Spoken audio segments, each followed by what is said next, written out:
ਦੋਸਤੋ ਪੋਲਿਟੀ ਇਨ ਪੰਜਾਬੀ ਵਿੱਚ ਤੁਹਾਡਾ ਸਵਾਗਤ ਹੈ। ਤੇ ਅੱਜ ਆਪਾਂ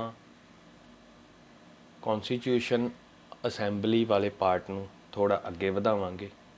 ਇਸ ਤੋਂ ਪਹਿਲਾਂ ਆਪਾਂ ਇਹ ਕਰ ਚੁੱਕੇ ਹਾਂ ਕਿ ਸੰਵਿਧਾਨ ਸਭਾ ਵਿੱਚ ਕਿੰਨੇ ਮੈਂਬਰ ਚੁਣੇ ਗਏ। ਸੰਵਿਧਾਨ ਸਭਾ ਦੇ ਮੈਂਬਰਾਂ ਵਿੱਚ 296 ਮੈਂਬਰ ਬ੍ਰਿਟਿਸ਼ ਪ੍ਰੋਵਿੰਸ ਤੋਂ ਚੁਣੇ ਗਏ ਸੀ ਅਤੇ 93 ਮੈਂਬਰ ਪ੍ਰਿੰਸਲੀ ਸਟੇਟ ਨੇ ਨੋਮੀਨੇਟਡ ਕਰਨੇ ਸੀ। ਇਹਨਾਂ 296 ਮੈਂਬਰਸ ਵਿੱਚੋਂ ਆ ਤੁਹਾਡੇ ਸਾਹਮਣੇ ਹੈ ਹਿੰਦੂ, ਮੁਸਲਿਮ, ਐਸਸੀ, ਕ੍ਰਿਸਚਨ, ਬੈਕਵਰਡ ਟਰਾਈਬਸ, ਸਿੱਖ, ਐਂਗਲੋ ਇੰਡੀਅਨਸ ਤੇ ਪਾਰਸੀਸ। ਇਹਨਾਂ ਨੂੰ ਅਲੱਗ-ਅਲੱਗ ਸੀਟਾਂ ਦਿੱਤੀਆਂ ਗਈਆਂ। ਜਿਵੇਂ ਹਿੰਦੂਸ ਨੂੰ 163, ਮੁਸਲਿਮ ਨੂੰ 80, ਸ਼ਡਿਊਲ ਕਾਸਟ ਨੂੰ 31, ਕ੍ਰਿਸਚਨਸ ਨੂੰ 6, ਬੈਕਵਰਡ ਟਰਾਈਬਸ, ਇੱਥੇ ਬੈਕਵਰਡ ਕਲਾਸ ਨਹੀਂ ਹੈ, ਬੈਕਵਰਡ ਟਰਾਈਬਸ ਨੂੰ 6, ਸਿੱਖਾਂ ਨੂੰ 4 ਸੀਟਾਂ ਦਿੱਤੀਆਂ ਗਈਆਂ, ਐਂਗਲੋ ਇੰਡੀਅਨਸ ਨੂੰ 3 ਤੇ ਪਾਰਸੀਸ ਨੂੰ 3 ਸੀਟਾਂ ਦਿੱਤੀਆਂ ਗਈਆਂ। ਇਸ ਤਰ੍ਹਾਂ ਇਹ ਮੈਂਬਰ 296 ਬਣ ਗਏ। ਇਸ ਤੋਂ ਬਾਅਦ ਜੁਲਾਈ ਅਗਸਤ 1946 ਵਿੱਚ ਜੋ ਚੋਣਾਂ ਹੋਈਆਂ ਉਹਨਾਂ ਵਿੱਚ 296 ਸੀਟਾਂ ਵਿੱਚੋਂ ਅਲੱਗ-ਅਲੱਗ ਪਾਰਟੀਆਂ ਨੂੰ ਇਸ ਤਰ੍ਹਾਂ ਸੀਟਾਂ ਮਿਲੀਆਂ। ਕਾਂਗਰਸ ਨੂੰ ਇਸ ਵਿੱਚੋਂ 208 ਸੀਟਾਂ, ਮੁਸਲਿਮ ਲੀਗ ਨੂੰ 73 ਸੀਟਾਂ ਤੇ ਬਾਕੀ ਯੂਨੀਨਿਸਟ ਪਾਰਟੀ, ਯੂਨੀਅਨ ਮੁਸਲਿਮ, ਯੂਨੀਅਨ ਸ਼ਡਿਊਲ ਕਾਸਟ, ਕ੍ਰਿਸ਼ਕ ਪ੍ਰਜਾ ਪਾਰਟੀ, ਸ਼ਡਿਊਲ ਕਾਸਟ ਯਾਨੀ ਬਾਕੀ ਅਦਰਸ ਨੂੰ ਇੱਕ ਸੀਟ ਹੈ ਜਿਹੜੀ ਉਹ ਮਿਲੀ। ਹੁਣ ਆ ਜਾਂਦੇ ਹਾਂ ਇਸ ਦੀ ਚੋਣ ਤੇ। ਭਾਵੇਂ ਕਿ ਸੰਵਿਧਾਨ ਸਭਾ ਦੀ ਚੋਣ ਡਾਇਰੈਕਟਲੀ ਇਲੈਕਟਡ ਨਹੀਂ ਸੀ ਯਾਨੀ ਇਨਡਾਇਰੈਕਟਲੀ ਇਲੈਕਟਡ ਸੀ, ਤਾਂ ਵੀ ਇਸ ਵਿੱਚ Hindu, Muslim, Sikh, Parsi, Anglo Indian, Indian, Christian, SC, ST include ਸੀ। ਈਵਨ ਕਿ ਇਸ ਵਿੱਚ ਮਹਿਲਾਵਾਂ ਨੂੰ ਵੀ ਸੀਟਾਂ ਦਿੱਤੀਆਂ ਗਈਆਂ। ਮਹਾਤਮਾ ਗਾਂਧੀ ਇਸ ਵਿੱਚ ਸ਼ਾਮਲ ਨਹੀਂ ਸੀ, ਯਾਨੀ ਸੰਵਿਧਾਨ ਸਭਾ ਵਿੱਚ ਮਹਾਤਮਾ ਗਾਂਧੀ ਸ਼ਾਮਿਲ ਨਹੀਂ ਸੀ। ਤਾਂ ਹੁਣ ਆ ਜਾਂਦੇ ਹਾਂ working of the constitution. Working of the constituent assembly ਯਾਨੀ ਸੰਵਿਧਾਨ ਸਭਾ ਦੀ ਕਾਰਜ ਪ੍ਰਣਾਲੀ। ਸੰਵਿਧਾਨ ਸਭਾ ਜਿਹੜੀ ਕਿ ਜੁਲਾਈ ਅਗਸਤ 1946 ਵਿੱਚ ਇਨਡਾਇਰੈਕਟਲੀ ਚੁਣੀ ਗਈ ਸੀ, ਯਾਨੀ ਲੋਕਾਂ ਦੁਆਰਾ ਸਿੱਧੇ ਤੌਰ 'ਤੇ ਨਹੀਂ ਚੁਣੀ ਗਈ ਸੀ। ਇਸ ਨੇ ਆਪਣਾ ਕੰਮਕਾਰ ਦਸੰਬਰ 9 1946 ਨੂੰ ਸ਼ੁਰੂ ਕੀਤਾ, ਯਾਨੀ ਇਸ ਦਾ ਪਹਿਲਾ ਸੈਸ਼ਨ ਹੈ ਜਿਹੜਾ ਉਹ 9 ਦਸੰਬਰ 1946 ਨੂੰ ਸ਼ੁਰੂ ਹੋਇਆ। ਮੁਸਲਿਮ ਲੀਗ ਨੇ ਸਭ ਤੋਂ ਪਹਿਲਾਂ ਇਹਦਾ ਬਾਈਕਾਟ ਕੀਤਾ ਕਿਉਂਕਿ ਉਹਨਾਂ ਨੂੰ ਅਲੱਗ ਤੌਰ 'ਤੇ ਪਾਕਿਸਤਾਨ ਚਾਹੀਦਾ ਸੀ ਤੇ ਹੁਣ ਤੱਕ ਉਹਨਾਂ ਦੀ ਪਾਕਿਸਤਾਨ ਦੀ ਮੰਗ ਮੰਨੀ ਨਹੀਂ ਗਈ ਸੀ। ਯਾਨੀ ਮੁਸਲਿਮ ਲੀਗ ਦੁਆਰਾ ਇਸ ਆਧਾਰ 'ਤੇ ਬਾਈਕਾਟ ਕੀਤਾ ਗਿਆ ਕਿ 2 ਸੰਵਿਧਾਨ ਸਭਾਵਾਂ ਬਣਨੀਆਂ ਚਾਹੀਦੀਆਂ ਹਨ। ਦੂਜੀ ਸੰਵਿਧਾਨ ਸਭਾ ਵਿੱਚ ਮੁਸਲਮਾਨਾਂ ਦੀ ਬਹੁ ਗਿਣਤੀ ਹੋਵੇ। ਹੁਣ ਦੂਜੀ ਸੰਵਿਧਾਨ ਸਭਾ ਦੇ ਆਧਾਰ 'ਤੇ ਮੁਸਲਮਾਨਾਂ ਨੇ ਆਪਣਾ ਬਾਈਕਾਟ ਹੈ ਜਿਹੜਾ ਜਾਰੀ ਰੱਖਿਆ ਤੇ ਇਸ ਤਰ੍ਹਾਂ ਇਸ ਦੀ ਪਹਿਲੀ ਬੈਠਕ ਵਿੱਚ 296 ਮੈਂਬਰਸ ਵਿੱਚੋਂ 211 ਮੈਂਬਰਸ ही हाज़र होए। कुल 399 मैंबर सी, जिस विचों ना तो प्रिंसली स्टेट दे मैंबर ते ना ही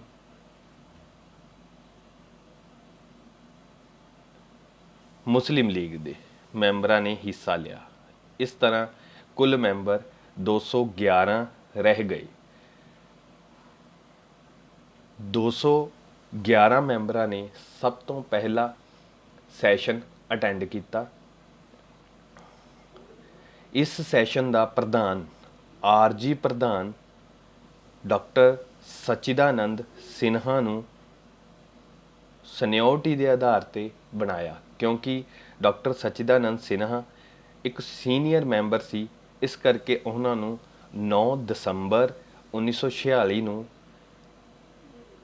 टैंपरेरी प्रेजिडेंट इस असैंबली का बनाया गया। आ तस्वीर जिहड़ी तुसीं देख रहे हो, यह डॉक्टर सचिदानंद सिन्हा हन। डॉक्टर सचिदानंद सिन्हा जिन्हां नूं आरजी प्रधान बनाया गया, ये उन्हां दी तस्वीर है। इस दे नाल ही दूजी तस्वीर VT कृष्णा मूर्ति, ये भी अगे तुहानूं दसदे हां, ते आह डॉक्टर रजिंदर प्रसाद, ते इस दे नाल ही मैंबर HC मुखर्जी। तां इन्हां 4 महापुरुषों बारे गल करते हाँ।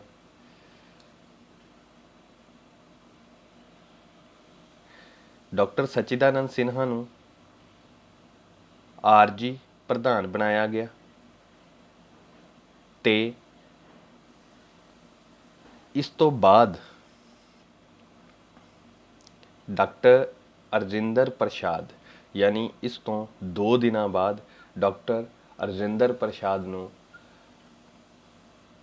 इस संविधान सभा का परमानेंट प्रधान बना दिता गया। यानी डॉक्टर सचिदानंद की थां ते डॉक्टर रजिंदर प्रसाद नूं परमानेंट प्रधान बना दिता गया। इस दे 2 वाइस प्रेजिडेंट सी, जिहदे विच HC मुखर्जी अते VT कृष्णामाचार्य। VT कृष्णामाचार्य ते HC मुखर्जी पिछे आप देख के आए हैं।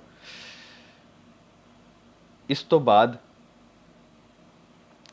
हुण इसका ऑब्जैक्टिव रेजोल्यूशन 9 दसंबर 1946 नूं इसका पहला सैशन स्टार्ट होया, जिस दे विच आरजी प्रधान के तौर पर डॉक्टर सचिदानंद सिन्हा नूं चुनिया गया ताकि इसकी कार्रवाई अगे चल सके। डॉक्टर सचिदानंद सिन्हा नूं सीनियोरिटी के आधार पर चुनिया गया सी।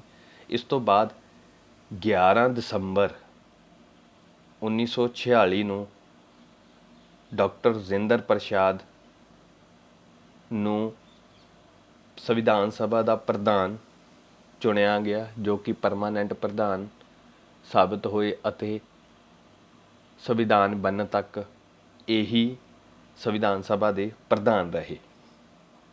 इस दे 2 वाइस प्रेजिडेंट सी, जिस विच HC मुखर्जी अते VT कृष्णामाचार्य।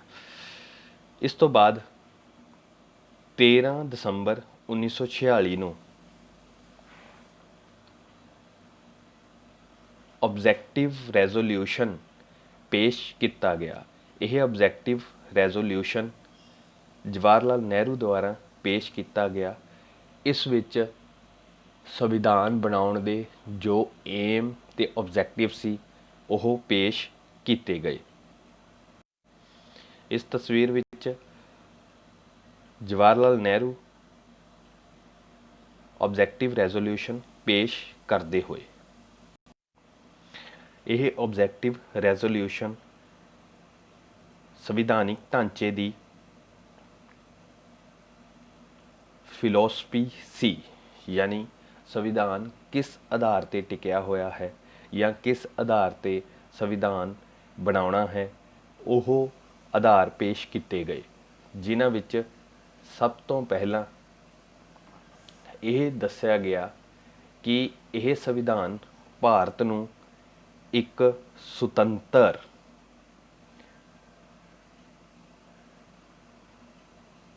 ਰਾਜ ਘੋਸ਼ਿਤ ਕਰਦਾ ਹੈ ਅਤੇ ਇੰਡੀਆ ਦੇ ਭਵਿੱਖ ਵਿੱਚ ਕਾਨੂੰਨ ਬਣਾਉਣ ਦੀ ਸ਼ਕਤੀ ਕੌਂਸਟੀਟਿਊਸ਼ਨ ਨੂੰ ਦਿੱਤੀ ਜਾਵੇਗੀ।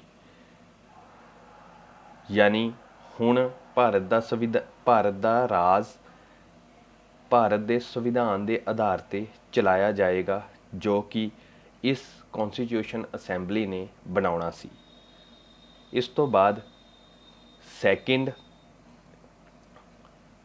ਫੈਕਟ ਇਸ ਵਿੱਚ ਇਹ ਰੱਖਿਆ ਗਿਆ ਕਿ ਬ੍ਰਿਟਿਸ਼ ਭਾਰਤ ਵਿੱਚ ਸ਼ਾਮਿਲ ਸਾਰੇ ਰਾਜ ਯਾਨੀ ਟੈਰੀਟਰੀਜ਼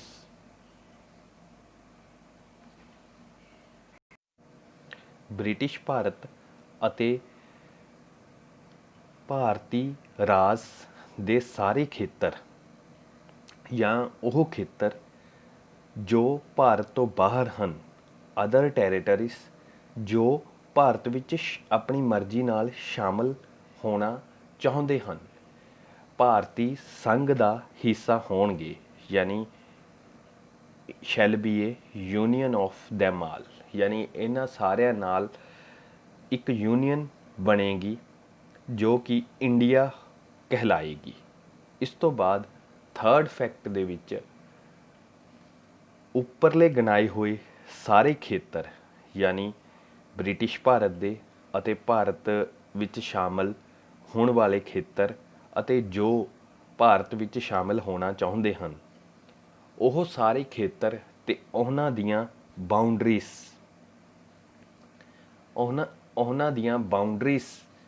ਸਾਰੀਆਂ ਸੰਵਿਧਾਨ ਦੁਆਰਾ ਨਿਰਧਾਰਿਤ ਕੀਤੀਆਂ ਜਾਣਗੀਆਂ। ਇਸ ਤੋਂ ਬਾਅਦ ਇਹਨਾਂ ਨੂੰ ਆਟੋਨੋਮਸ ਪਾਵਰ ਦਿੱਤੀ ਜਾਵੇਗੀ, ਯਾਨੀ ਇਹਨਾਂ ਨੂੰ ਵਧੇਰੇ ਸ਼ਕਤੀਆਂ ਦਿੱਤੀਆਂ ਜਾਣਗੀਆਂ ਅਤੇ ਇਹਨਾਂ ਦੇ ਉੱਪਰ ਇੱਕ ਯੂਨੀਅਨ ਹੋਵੇਗੀ।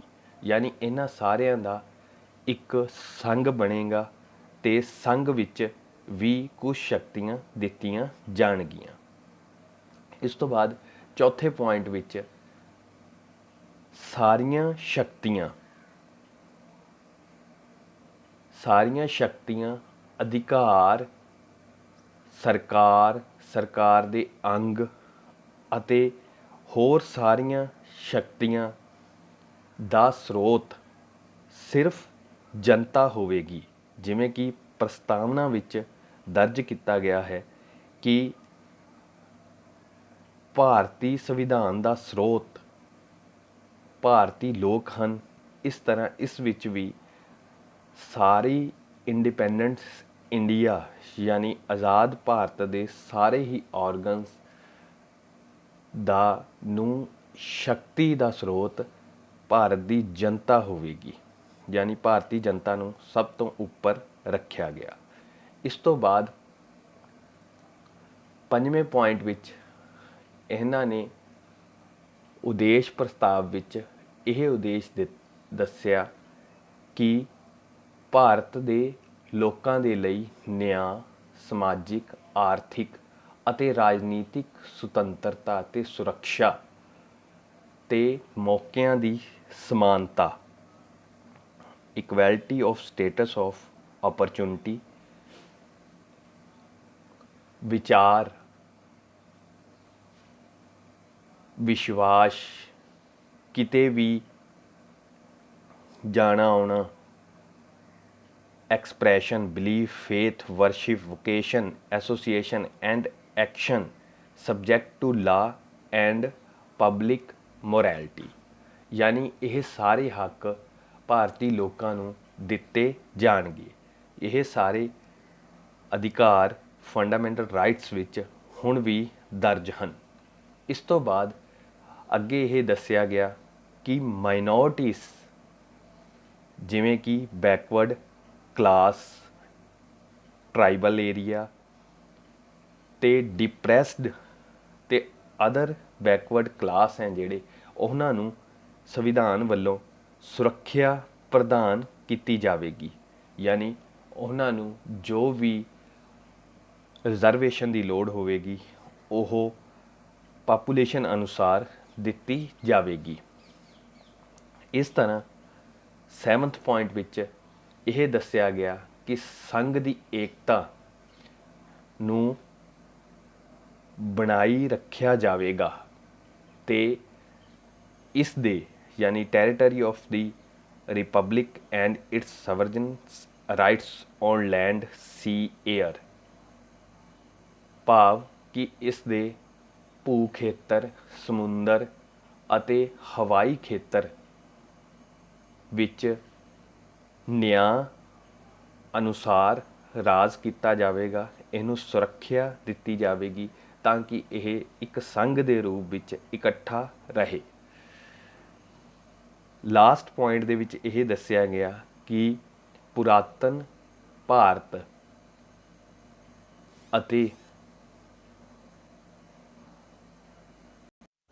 ਅਤੇ ਉਹਨਾਂ ਦੇ ਅਧਿਕਾਰਾਂ ਨੂੰ ਉਚਿਤ ਸਥਾਨ ਦਿੱਤਾ ਜਾਵੇਗਾ ਅਤੇ ਵਿਸ਼ਵ ਸ਼ਾਂਤੀ ਅਤੇ ਮਾਨਵ ਕਲਿਆਣ ਵਿੱਚ ਯੋਗਦਾਨ ਸੁਨਿਸ਼ਚਿਤ ਕੀਤਾ ਜਾਵੇਗਾ, ਯਾਨੀ ਵੈਲਫੇਅਰ ਆਫ ਮੈਨਕਾਈਂਡ। ਇਸ ਤੋਂ ਬਾਅਦ ਇਹ ਰੈਜ਼ੋਲਿਊਸ਼ਨ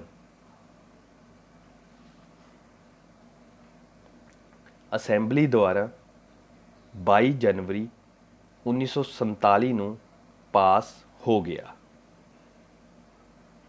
ਇਹ ਸੈਸ਼ਨ 9 ਦਸੰਬਰ 1946 ਨੂੰ ਸਟਾਰਟ ਹੋ ਕੇ 22 ਜਨਵਰੀ 1947 ਨੂੰ ਇਸ ਰੈਜ਼ੋਲਿਊਸ਼ਨ ਨੂੰ ਪਾਸ ਕੀਤਾ ਗਿਆ ਅਤੇ ਇਹ ਰੈਜ਼ੋਲਿਊਸ਼ਨ ਇਤਿਹਾਸ ਵਿੱਚ ਆਬਜੈਕਟਿਵ ਰੈਜ਼ੋਲਿਊਸ਼ਨ ਕਹਾਉਂਦਾ ਹੈ। ਬਾਅਦ ਵਿੱਚ ਇਹ ਆਬਜੈਕਟਿਵ ਰੈਜ਼ੋਲਿਊਸ਼ਨ ਭਾਰਤ ਦੀ ਪ੍ਰੈਂਬਲਮ ਵਿੱਚ ਇਹ ਸਾਰੇ ਉਦੇਸ਼ ਪੇਸ਼ ਕੀਤੇ ਗਏ। ਤਾਂ ਇਸ ਤੋਂ ਬਾਅਦ ਹੁਣ ਅੱਗੇ ਕਰਾਂਗੇ ਚੇਂਜਿਸ ਬਾਈ ਇੰਡੀਪੈਂਡੈਂਸ ਐਕਟ, ਭਾਵ ਜਦੋਂ ਭਾਰਤ ਦੀ ਸੁਤੰਤਰਤਾ ਹੋਈ ਤਾਂ ਉਸ ਸਮੇਂ ਸੰਵਿਧਾਨ ਸਭਾ ਵਿੱਚ ਕੀ ਬਦਲਾਵ ਆਏ। ਸਭ ਤੋਂ ਪਹਿਲਾ ਬਦਲਾਵ ਤਾਂ ਮੁਸਲਮਾਨ ਮੈਂਬਰਾਂ ਦਾ ਸੀ, ਕਿਉਂਕਿ ਪਾਕਿਸਤਾਨ ਇੱਕ ਅਲੱਗ ਦੇਸ਼ ਬਣ ਚੁੱਕਾ ਸੀ ਤੇ ਮੁਸਲਿਮ ਲੀਗ ਦੇ ਸਾਰੇ ਮੈਂਬਰ ਪਾਕਿਸਤਾਨ ਵਿੱਚ ਚਲੇ ਗਏ ਸੀ। ਸੰਵਿਧਾਨ ਸਭਾ ਵਿੱਚ 3 ਤਰ੍ਹਾਂ ਦੇ ਮੈਂਬਰ ਸੀ: ਕਾਂਗਰਸ, ਮੁਸਲਿਮ ਲੀਗ, ਆਜ਼ਾਦ ਅਤੇ ਪ੍ਰਿੰਸਲੀ ਸਟੇਟ ਦੇ ਮੈਂਬਰ। ਆਜ਼ਾਦੀ ਤੋਂ ਪਹਿਲਾਂ ਮੁਸਲਿਮ ਲੀਗ ਅਤੇ ਪ੍ਰਿੰਸਲੀ ਸਟੇਟਸ ਦੇ ਮੈਂਬਰ ਨੇ ਆਪਣਾ ਬਾਈਕਾਟ ਜਾਰੀ ਰੱਖਿਆ, ਪਰ ਮੁਸਲਿਮ ਲੀਗ ਦੇ ਕੁਝ ਮੈਂਬਰ ਬਾਅਦ ਵਿੱਚ ਸ਼ਾਮਿਲ ਹੋ ਗਏ।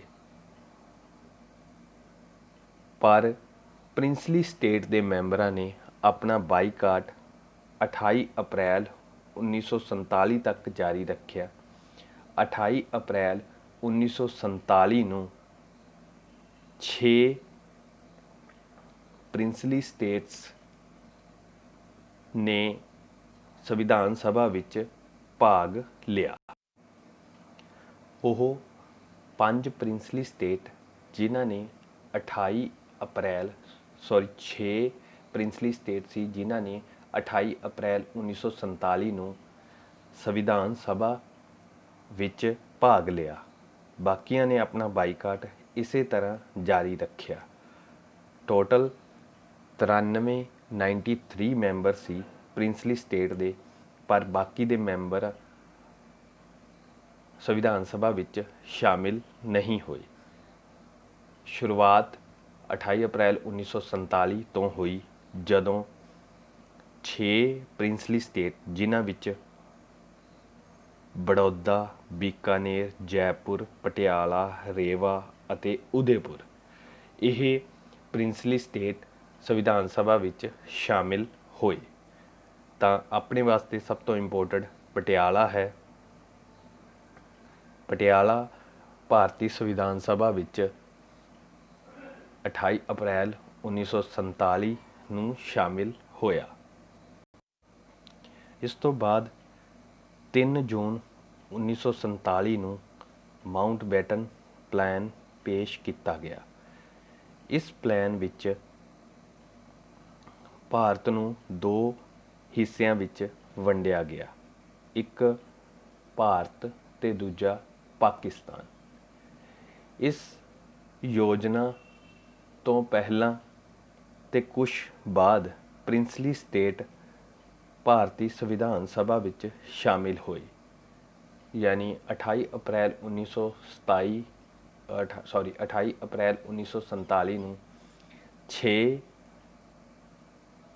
ਪ੍ਰਿੰਸਲੀ ਸਟੇਟ ਭਾਰਤੀ ਸੰਵਿਧਾਨ ਸਭਾ ਵਿੱਚ ਸ਼ਾਮਿਲ ਹੋ ਗਏ ਅਤੇ ਉਸ ਤੋਂ ਬਾਅਦ ਹੌਲੀ-ਹੌਲੀ ਦੂਜੇ ਪ੍ਰਿੰਸਲੀ ਸਟੇਟਸ ਵੀ ਸ਼ਾਮਿਲ ਹੋ ਗਏ। ਤਾਂ ਇੰਡੀਆ ਇੰਡੀਪੈਂਡੈਂਸ ਐਕਟ ਆਫ 1947 ਨੇ ਭਾਰਤੀ ਸੰਵਿਧਾਨ ਸਭਾ ਲਈ ਕੁਝ ਇਸ ਤਰ੍ਹਾਂ ਦੇ ਬਦਲਾਵ ਕੀਤੇ। ਸਭ ਤੋਂ ਪਹਿਲਾਂ ਸੰਵਿਧਾਨ ਨੂੰ ਪੂਰੀ ਤਰ੍ਹਾਂ ਸਵਰਜਨ ਬੋਡੀ ਬਣਾਇਆ ਗਿਆ, ਭਾਵ ਕਿ ਸੰਵਿਧਾਨ ਸਭਾ ਆਪਣੇ ਆਪ ਵਿੱਚ ਇੱਕ ਸੁਤੰਤਰ ਬੋਡੀ ਸੀ, ਜਿਹੜੀ ਕਿ ਕਿਸੇ ਪ੍ਰਕਾਰ ਦਾ ਵੀ ਸੰਵਿਧਾਨ ਬਣਾ ਸਕਦੀ ਸੀ।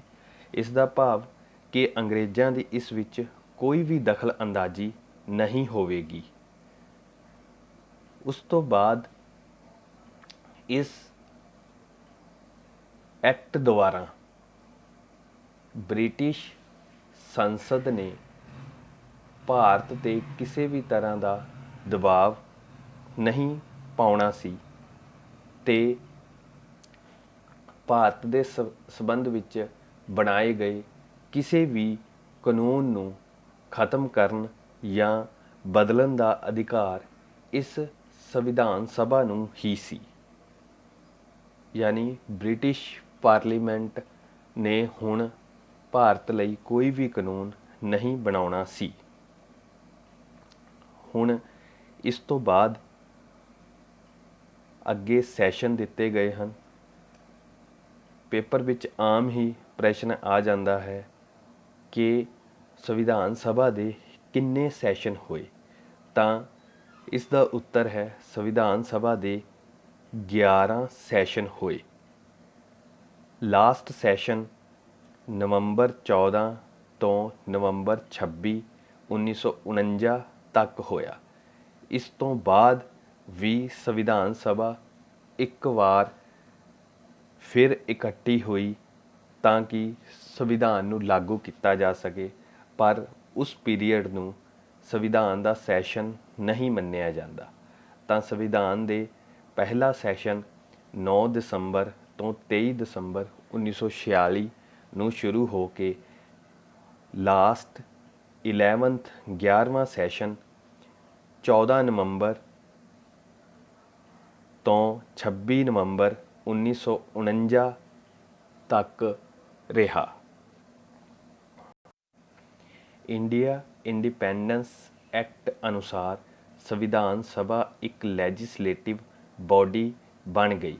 ਯਾਨੀ ਹੁਣ ਬ੍ਰਿਟਿਸ਼ ਸੰਸਦ ਨੇ ਭਾਰਤ ਲਈ ਕਾਨੂੰਨ ਨਹੀਂ ਬਣਾਉਣਾ ਸੀ। ਭਾਰਤ ਲਈ ਕਾਨੂੰਨ ਹੁਣ ਸੰਵਿਧਾਨ ਸਭਾ ਨੇ ਬਣਾਉਣਾ ਸੀ। ਯਾਨੀ ਲੈਜਿਸਲੇਟਿਵ ਬੋਡੀ ਦਾ ਵੀ ਕੰਮ ਇਸ ਨੇ 1951 ਤੱਕ ਕੀਤਾ।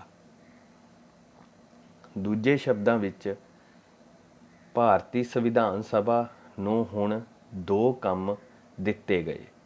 ਇੱਕ ਤਾਂ ਇਸ ਨੇ ਸੰਵਿਧਾਨ ਬਣਾਉਣਾ ਸੀ, ਜਿਸ ਲਈ ਇਸ ਦੀ ਚੋਣ ਹੋਈ ਸੀ, ਜੋ ਕਿ ਇਸ ਦਾ ਮੁੱਖ ਕੰਮ ਸੀ। ਤੇ ਉਸ ਤੋਂ ਬਾਅਦ ਹੁਣ ਜਿਹੜੇ ਕਾਨੂੰਨ ਬਣਾਉਣ ਦੀ ਸ਼ਕਤੀ ਵੀ ਸੰਵਿਧਾਨ ਸਭਾ ਨੂੰ ਹੀ ਦੇ ਦਿੱਤੀ ਗਈ। ਯਾਨੀ ਦੋ ਤਰ੍ਹਾਂ ਦੀ ਬੋਡੀ ਇਹ ਬਣ ਗਈ, ਇੱਕ ਲੈਜਿਸਲੇਟਿਵ ਬੋਡੀ, ਇੱਕ making of the constitution body. ਤੇ ਇਸ ਤਰ੍ਹਾਂ ਸੰਵਿਧਾਨ ਸਭਾ ਸੁਤੰਤਰ ਭਾਰਤ ਦੀ ਪਹਿਲੀ ਸੰਸਦ ਬਣੀ। ਯਾਨੀ ਪਾਰਲੀਮੈਂਟ ਦਾ ਕੰਮ ਹੁੰਦਾ ਹੈ ਕਾਨੂੰਨ ਬਣਾਉਣਾ, ਤੇ ਸੰਵਿਧਾਨ ਸਭਾ ਭਾਰਤ ਦੀ ਪਹਿਲੀ ਸੰਸਦ ਸੀ। ਇਸ ਦੇ ਦੋ ਪ੍ਰਧਾਨ ਸੀ। ਡਾਕਟਰ ਰਾਜਿੰਦਰ ਪ੍ਰਸਾਦ ਇਸ ਦੇ ਕੌਨਸਟੀਟਿਊਸ਼ਨਲ ਬੋਡੀ ਦੇ ਪ੍ਰਧਾਨ ਸੀ। ਭਾਵ ਕਿ ਜਦੋਂ ਵੀ ਇਹ ਸੰਵਿਧਾਨ ਸਭਾ ਸੰਵਿਧਾਨ ਬਣਾਉਣ ਵਾਲੀ ਬੋਡੀ ਦੇ ਤੌਰ 'ਤੇ ਇਕੱਠੀ ਹੁੰਦੀ ਤਾਂ ਇਸ ਦੀ ਪ੍ਰਧਾਨਗੀ ਡਾਕਟਰ ਰਾਜਿੰਦਰ ਪ੍ਰਸਾਦ ਦੁਆਰਾ ਕੀਤੀ ਜਾਂਦੀ, ਅਤੇ ਜਦੋਂ ਇਹ ਇੱਕ ਲੈਜਿਸਲੇਟਿਵ ਬੋਡੀ ਦੇ ਅਨੁਸਾਰ ਮਿਲਦੀ ਤਾਂ ਇਸ ਦੀ ਪ੍ਰਧਾਨਗੀ ਸਪੀਕਰ ਦੇ ਤੌਰ 'ਤੇ ਜੀ.ਵੀ. ਮਾਵਲੰਕਰ ਦੁਆਰਾ ਕੀਤੀ ਜਾਂਦੀ।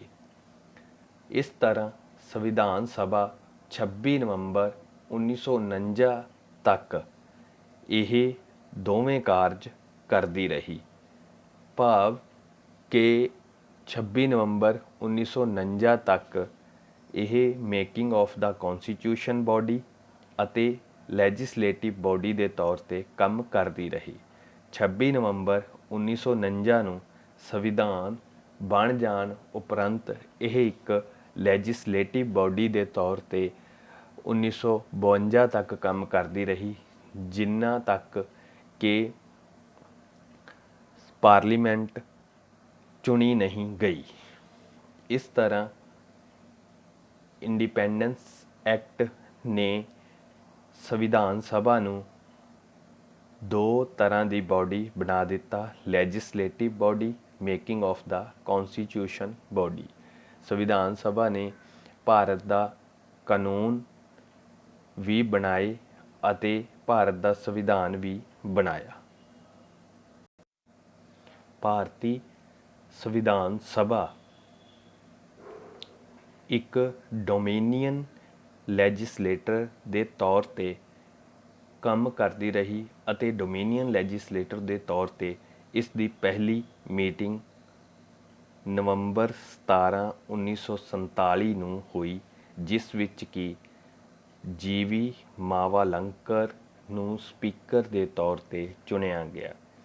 ਯਾਨੀ ਭਾਰਤ ਦਾ ਪਹਿਲਾ ਸਪੀਕਰ ਜੀ.ਵੀ. ਮਾਵਲੰਕਰ ਬਣੇ।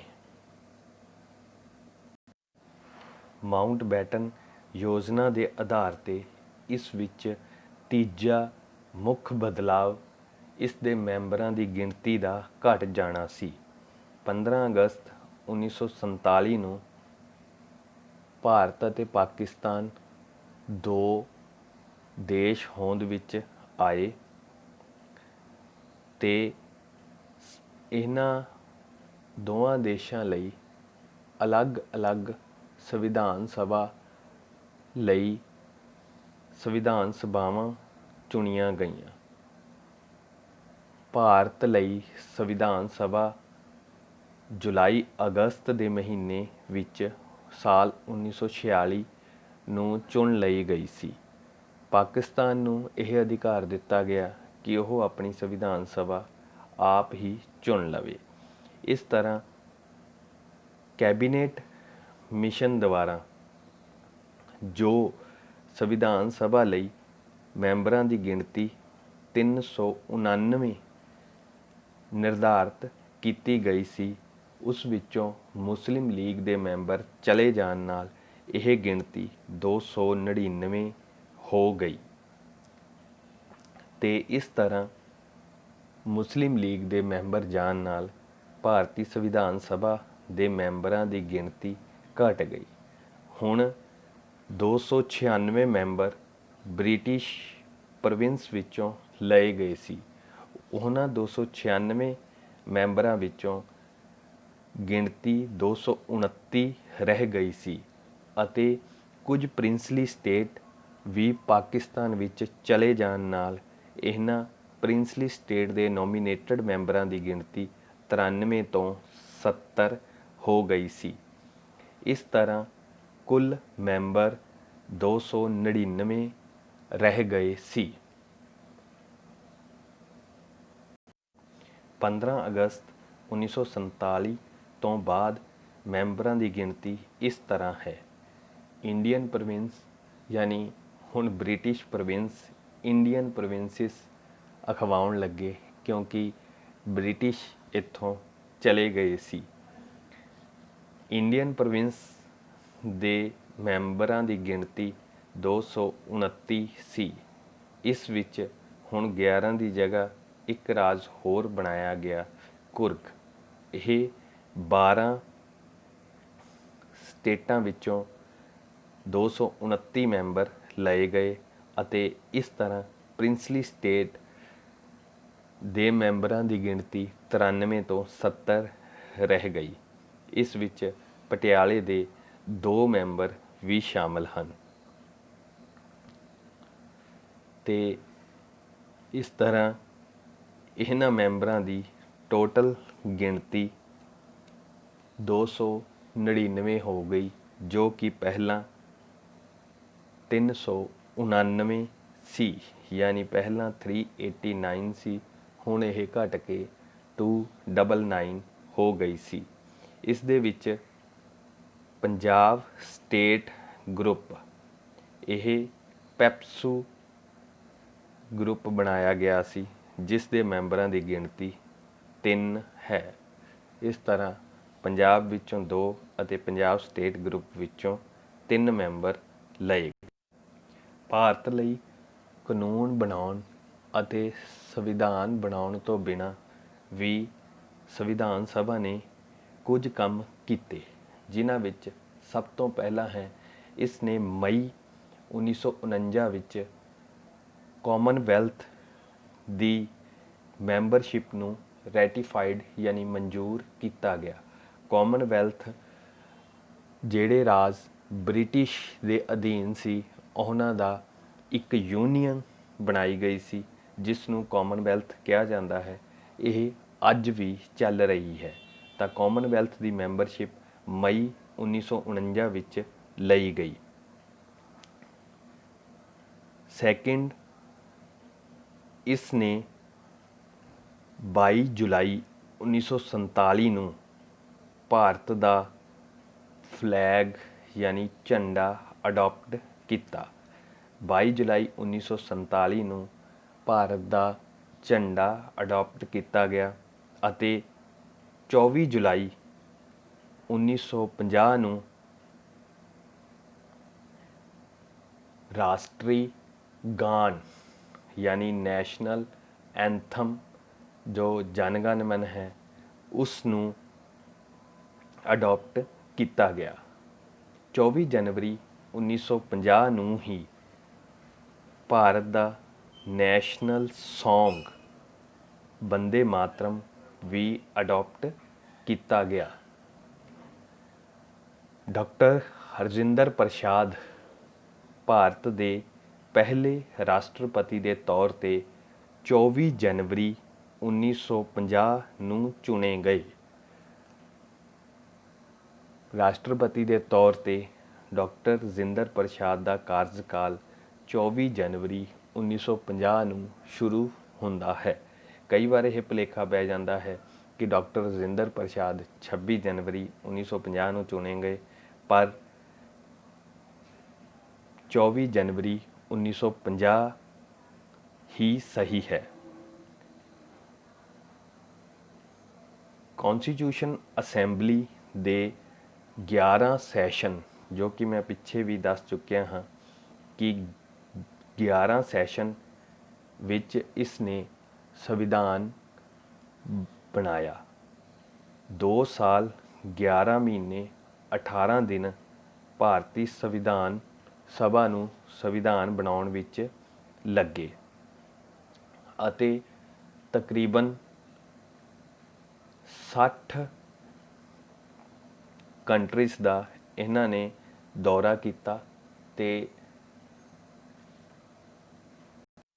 ਅਤੇ ਇਹਨਾਂ 60 ਕੰਟਰੀਜ਼ ਦੇ ਸੰਵਿਧਾਨ ਨੂੰ ਘੋਖਿਆ ਅਤੇ 114 ਦਿਨ ਇਸ ਦੇ ਡਰਾਫਟ ਨੂੰ ਵਿਚਾਰ ਵਿਮਰਸ਼ ਕਰਦਿਆਂ ਲੱਗੇ।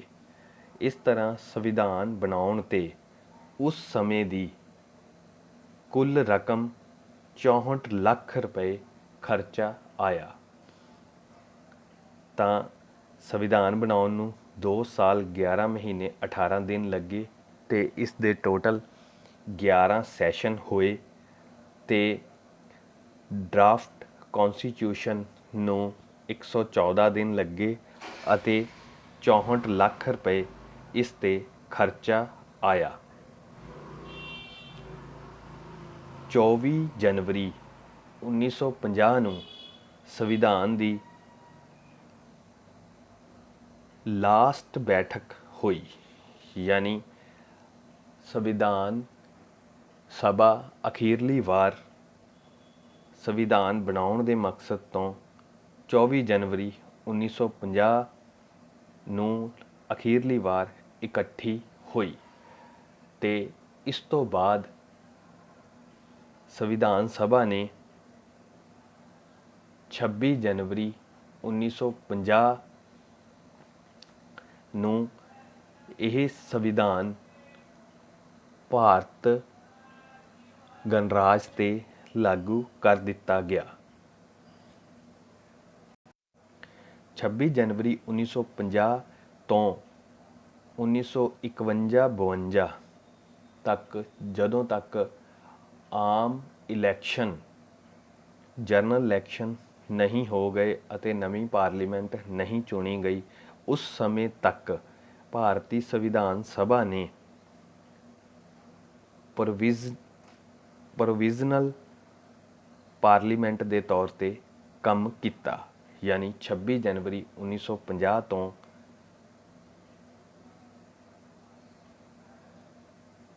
1951-52 ਤੱਕ ਸੰਵਿਧਾਨ ਸਭਾ ਇੱਕ ਪ੍ਰੋਵਿਜ਼ਨਲ ਪਾਰਲੀਮੈਂਟ ਦੇ ਤੌਰ 'ਤੇ ਕੰਮ ਕਰਦੀ ਰਹੀ। ਤਾਂ ਦੋਸਤੋ, ਅੱਜ ਲਈ ਇੰਨਾ ਹੀ। ਆਪਣੇ ਵਿਚਾਰ ਜ਼ਰੂਰ ਦਿੰਦੇ ਰਹਿਓ, ਹੋ ਸਕਦਾ ਕੁਛ ਕਮੀਆਂ ਅਜੇ ਵੀ ਹੋਣ। Thank you.